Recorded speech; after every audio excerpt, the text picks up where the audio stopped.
Hello students, how are you all? I just hope that you all are good at your places.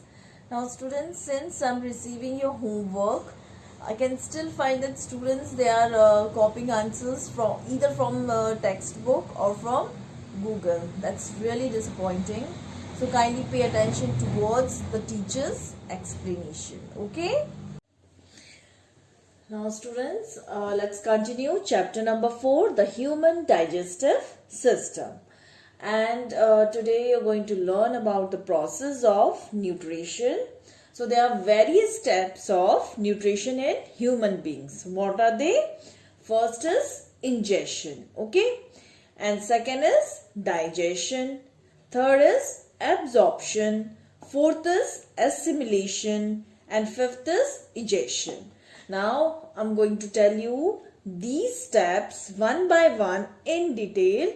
Now let's start first with the ingestion, okay? In human beings, food is ingested through the mouth. The food is put into the mouth with the help of hands. And in the mouth, the digestion of food starts as soon as we put food in our mouth. The salivary glands in our mouth produce saliva. The human saliva contains an enzyme called salivary amylase, which digests the starch present in food into sugar. Thus, the digestion of starch begins in the mouth itself.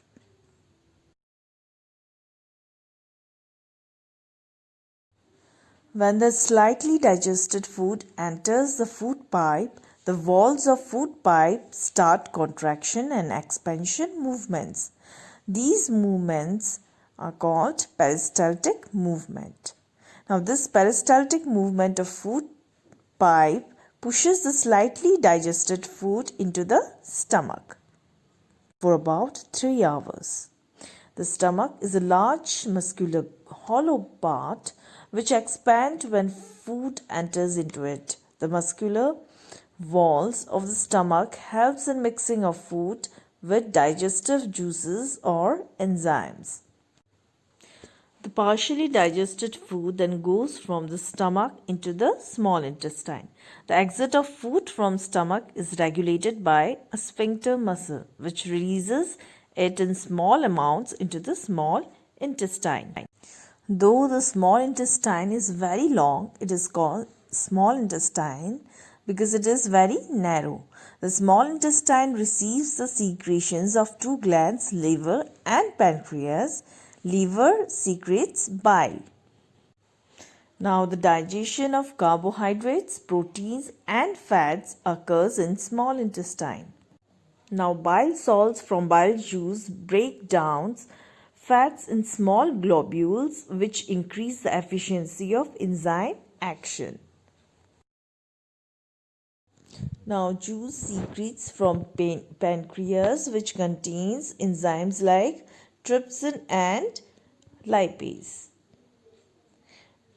Now the walls of small intestine secrete intestinal juices which finally digest.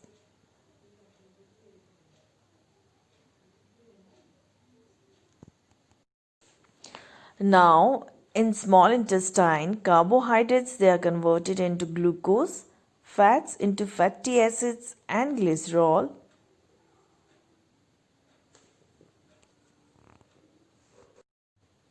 Now, in ileum, enzymes such as erepsin, maltase, sucrose and lactase acts upon the food. The inner layer of small intestine consists of numerous finger-like projections called villi which increase surface area of absorption. These villi are richly supplied with blood vessels which supplies absorbed food to each and every cell of the body. The undigested food cannot be absorbed in the small intestine. So the undigested food passes from the small intestine into a wider tube called large intestine. Large intestines absorbs water from unabsorbed food. The undigested food is passed out from our body through anus as feces or stool. The act of expelling the feces is called egestion or defecation. Now comes enzymes and their functions. So different part of the digestive system, they secrete juices, and these juices contain certain type of enzymes that helps in speeding up the reactions. So these are the functions of the enzymes. Okay, so first is mouth, where digestion it starts. So mouth secretes saliva, and saliva contains enzyme ptyalin that helps in converting starch into maltose. Then comes stomach. Stomach secretes gastric juices, okay, and gastric juice contains enzymes pepsin and renin. Pepsin converts or changes proteins into proteoses and peptones. Then renin enzyme, it changes casein into paracasein, okay. Now small intestine, it secretes two kind of juices, pancreatic and intestinal. The part of a small intestine, which is duodenum, it secretes a juice called pancreatic juice, and which contains enzymes trypsin and lipase. Now trypsin, it converts proteins and proteoses into polypeptides and peptones. And lipase, what it does, it changes fats into fatty acids and glycerol. Now ileum, which is a part of intestine, small intestine, it secretes intestinal juice which contains enzymes ellipsin, maltase, sucrase and lactase. Now ellipsin, it converts peptones and peptides into amino acids. Maltase, it converts maltose into glucose. Sucrase converts sucrose into glucose and fructose. And lactase, it converts lactose into glucose and galactose. So these are the enzymes and their functions. Now comes indigestion. Now what is indigestion? Now you all must have experienced this, that whenever we eat lots of junk food, or we overeat, or we eat too fast, then what happens? It upsets our stomach. So this condition is known as indigestion. So indigestion is a common condition which is related to upset stomach, and it is also called dyspepsia. And it occurs due to a lot of reasons. They are overeating, eating too fast, anxiety, inability to digest milk and other dairy products, bad habits like drinking, smoking and not having enough sleep.